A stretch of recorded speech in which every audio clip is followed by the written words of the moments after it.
It was 9-12 hours. The first sign of what appeared to be the start of a global conflagration did not manifest as a deafening explosion, but as a silent anomaly on a digital screen in the frozen void of space. Thousands of kilometers above the rugged Zagros Mountains, the infrared sensors of an SBIRS, space-based infrared system, satellite captured a thermal bloom so intense it registered as an incandescent white scar across Earth's surface. An Iranian Khorramshahr 4 ballistic missile had just cleared its platform via a cold launch sequence. Its liquid fuel engine now fought gravity to begin a terrifying ballistic arc aimed at the heart of Europe. In Turkey, specifically at NATO's Aegis Ashore site in Kurachik, the atmosphere in the Combat Information Center shifted from routine to high-intensity combat in under 4 seconds. A jagged crimson vector crossed the tactical screens, tracking a target already climbing at speeds exceeding 8,000 kilometers per hour. To an outside observer, this was the beginning of the end. Yet the defensive infrastructure operated with near instantaneous precision. SBIRS data was processed in a single heartbeat and retransmitted via the Integrated Battle Command System, IBCS, to an Arleigh Burke-class destroyer of the United States Navy, the USS Carney, patrolling with predatory intent in the Mediterranean waters. The vessel's AN/SPY-1D radar locked onto the ascending target, feeding a fire control solution to the Mark 41 vertical launch system. At 9:14, the USS Carney's deck vanished behind a curtain of fire and smoke as an SM-3 Block 2A interceptor was catapulted into the sky. It is vital to understand that this projectile is not a conventional missile. It carries no explosive warhead. Instead, it relies on the pure kinetic energy of a hit-to-kill vehicle traveling at Mach 10, exceeding 12,200 kilometers per hour.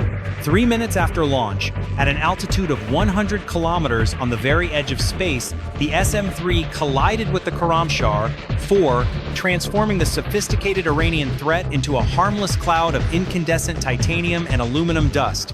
As global media began reporting on NATO's defensive miracle, deep inside Iranian command bunkers, the atmosphere was not one of defeat, but of triumph. The Intercept was, in their view, the opening move of a masterful deception maneuver. While the echoes of the Mediterranean Intercept still resonated in the situation rooms of Brussels and Washington, inside a command bunker buried 150 meters beneath the rock of the Zagros Mountains, the mood was unexpectedly triumphant. For the generals of the Islamic Revolutionary Guard Corps, IRGC, the shootdown of their Khorramshahr 4 represented not a technological failure, but the success of a strategic deception maneuver engineered over years. On their geopolitical chessboard, the missile was not an attack piece, but a sacrificial pawn with a surgical purpose: to force the West to reveal its invisible defensive architecture. Iranian asymmetric war doctrine holds that, against an adversary with overwhelming technological superiority, the key is not to match their force, but to understand their rhythm. By firing the Khorramshahr 4, Iran compelled NATO to activate its most sensitive sensors, specifically the AN/TPY-2X band radar, the heart of the missile defense shield. Iranian technicians, operating from hardened listening stations, believed they had successfully recorded the electronic signatures, frequency hopping patterns, and most critically, the exact reaction times of the Western defensive umbrella. In the minds of Tehran's high command, they had just obtained the DNA of the Aegis system.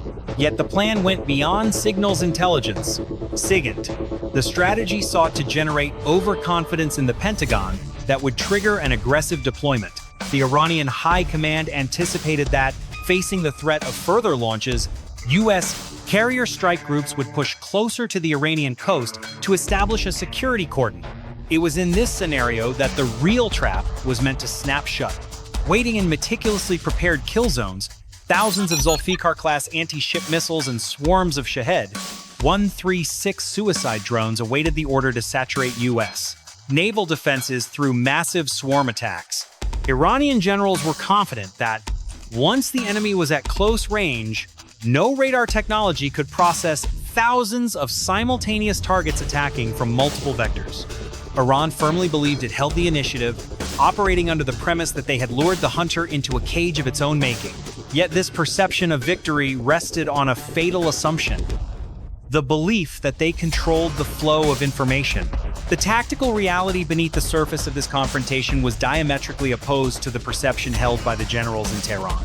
While the Revolutionary Guard celebrated its supposed cunning, they were unaware they were operating inside an information environment meticulously constructed by U.S. Cyber Command and Naval Intelligence.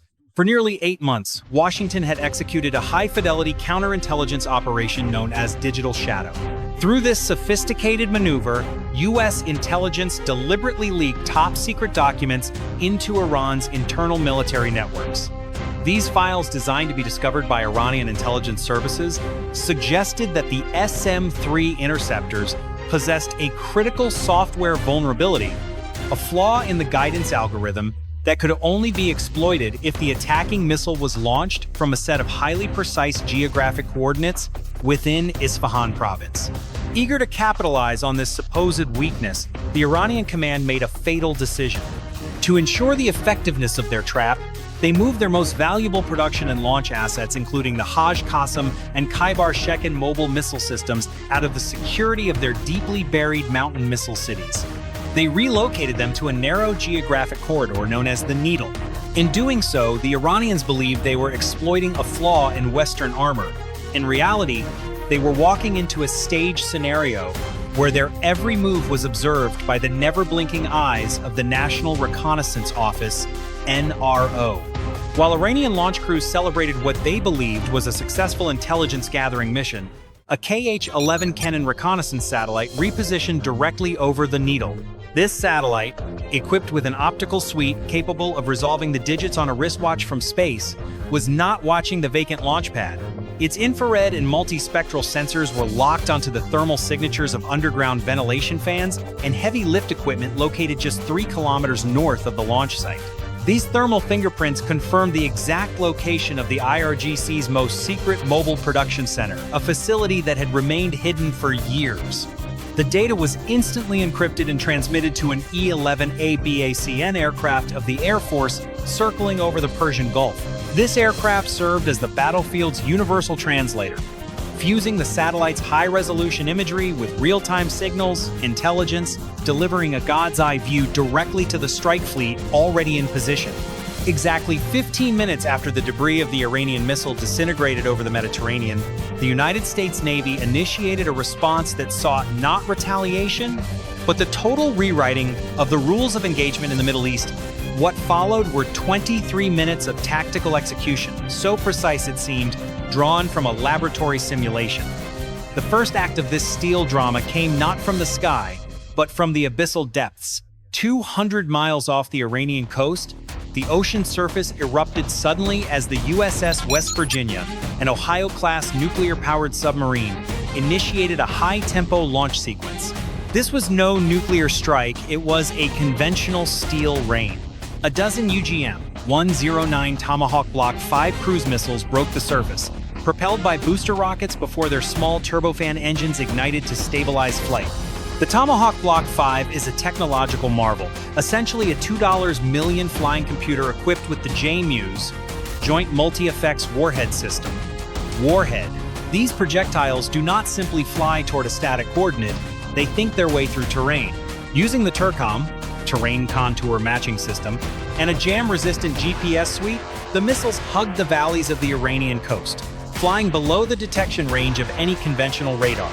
Their target: the reinforced concrete portals of the production tunnels in the Needle. While the Tomahawks were mid-flight, the USS Gerald R. Ford, the world's most powerful aircraft carrier, turned into the wind. On its massive 4-acre flight deck, the EMALS, electromagnetic launch system, pulsed with an energy discharge capable of lighting a small city. With a metallic hum and a hiss of ozone, a patrol of F-35C Lightning II stealth fighters was catapulted into the sky. These aircraft represent the pinnacle of naval aviation, designed specifically to penetrate the most contested airspace on the planet. As they climbed to cruising altitude, the pilots maintained absolute radio and electronic silence. They did not activate their own radars, which, in modern combat, is equivalent to lighting a flashlight in a dark room, instead relying on their EOTS, Electro-Optical Targeting System. This sensor provides 360-degree infrared awareness, allowing pilots to see every heat source for miles without ever emitting a signal that would betray their position. The physical stage of the strike was set. The enemy, still convinced of their success, was about to discover that their trap was in fact their tomb. Beneath the veil of this electronic invisibility, Iran's defensive network centered on Russian-made S-300 PMU, two surface-to-air missile systems, sprang frantically to life. Iranian operators finally detected the Tomahawks approaching on their screens, but the instant they attempted to lock their fire control radars, the electromagnetic spectrum flooded with a deafening digital noise.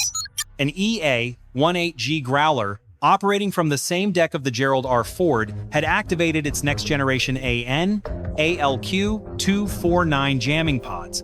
It is critical to understand this was no simple static noise, it was a high-fidelity electronic assault employing DRFM, digital radio frequency memory, technology. The Growler system captured the pulses of enemy S-300 radars, processed them, and returned them to the Iranian receiver, subtly altered. The result was devastating. Thousands of ghost targets appeared simultaneously on defenders' screens, moving at impossible speeds on erratic trajectories. For Iranian operators, it was technically impossible to distinguish between a real missile and a digital phantom. In the panic, the S-300 batteries began firing blindly into the sky, wasting multi-million-dollar projectiles against empty void. As enemy defenses collapsed under this electronic shroud, the F-35Cs reached the Needle Valley. Each jet carried a payload of GBU-53B Stormbreaker smart bombs. These weapons represent the ultimate nightmare for mobile assets. They feature a tri-mode seeker using imaging infrared, millimeter wave radar, and semi-active laser to find targets even through sandstorms, dense smoke, or specialized camouflage netting. The key to total and clinical destruction was the CEC, Cooperative Engagement Capability System, which transforms every ship, aircraft, and satellite into a single unified nervous system. The F-35C pilots did not even need to be over their targets to destroy them. Via the advanced MADL data link, they received fire control data from an E-2D advanced Hawkeye orbiting 250 kilometers away. The Hawkeye's AN/APY-9 radar acted as the battlefield quarterback, detecting Hajj Qassam mobile launchers as they attempted to flee into the vegetation and assigning a specific Stormbreaker to each vehicle. In this digital ecosystem, the kill chain, the process of detecting, fixing, and destroying, was compressed from the usual minutes to mere seconds, leaving Iranian commanders attempting to communicate over conventional radios already neutralized by the electronic strike. The smoke rising from the Needle Corridor marked not only the end of physical infrastructure, it symbolized the evaporation of a decades-old doctrine. In just 15 minutes of tactical shock, the core of Iran's strategic deterrence assets, into which the regime had poured 20 years and billions of dollars, had been liquidated without a single American casualty. The strategic consequences of this operation, informally termed the era of overwhelming erasure, have permanently redefined what it means to be a superpower in the 21st century. The Iranian regime, which for years boasted of its supposedly invulnerable missile cities, was forced to confront a terrifying reality. The United States Navy not only knew but could destroy them at will, with surgical precision. The checkmate Iran had planned became a masterclass in how to lose a war before firing the first real shot. By attempting to lure NATO into a trap, Iran exposed its most vulnerable points, resulting in the total loss of its missile production capacity and the destruction of its regional credibility. This confrontation proved that the winner of modern warfare is not whoever possesses the greatest mass of projectiles, but whoever dominates the flow of data. While Iranian commanders attempted to coordinate from bunkers silenced by electronic jamming, U.S. forces operated with unprecedented synchrony. The integration of manned and unmanned systems, exemplified by the use of MQ-25 Stingray autonomous tankers to refuel F-35Cs mid-flight, now extends a carrier's offensive reach to twice the range just 5 years ago. The lesson for any adversary is simple. Challenging the global network means facing not a single ship or a lone aircraft, but the collective intelligence and destructive power of the most advanced military machine ever conceived. The message sent from the Mediterranean to Isfahan was clear: the era of proportional response has officially ended. It has been replaced by a doctrine of absolute superiority, where aggression carries a specific, immediate, and terminal price. The international order was protected that day not by shields alone, but by a sword proven sharper and swifter than ever.